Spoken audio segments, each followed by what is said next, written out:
We've certainly dealt with the cold this winter, but think back to September 21st of last year when the temperature soared to 93 degrees. And while many of us were looking for a break from the heat, a local explorer was battling the elements. September 21st, 2017, Victor Barraclough put on his parka and walked across a 9,000-foot thick sheet of ice.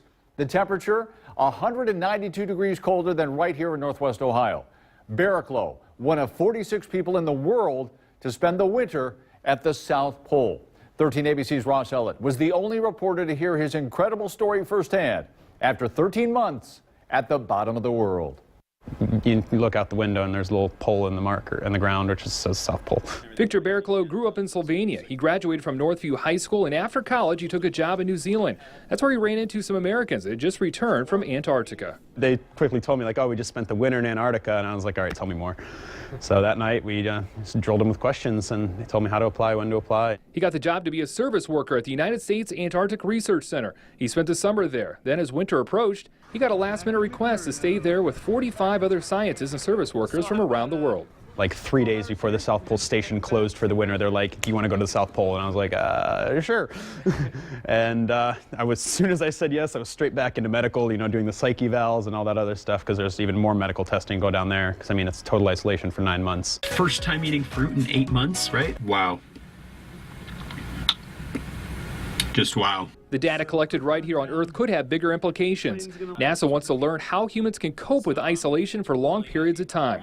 Barraclough did a sleep and stress study that could have implications for future space explorers. The purpose of that is to look into, the stresses of living with few people in a confined, isolated area on the trip to and back from Mars. But living at the South Pole also means not seeing the sun for months. So we have like 5 months of total light, and then we have like a month-long sunset as it's slowly going down, and then you have just 5 months of complete darkness and then a month-long sunrise. Next up, we have our mid-layer. It takes plenty of special clothing just to survive the cold. The coldest I saw with wind chill was negative 140 degrees F.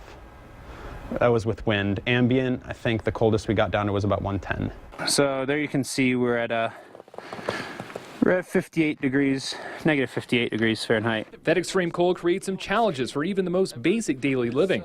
These large ice tunnels have been carved out below the South Pole. They store and transport water, waste, and fuel where the temperature is a mild 55 degrees below zero.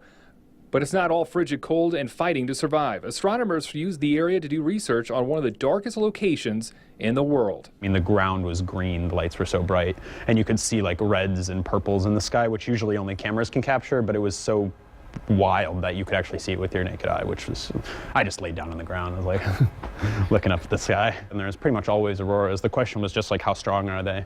But it's crazy because you actually get used to it in a way. There's a lot of beauty at the bottom of the world. It was spectacular. I mean, it was never short of magical. Ross Ellett reporting the data collected during the expedition could eventually help NASA lead a manned mission to Mars.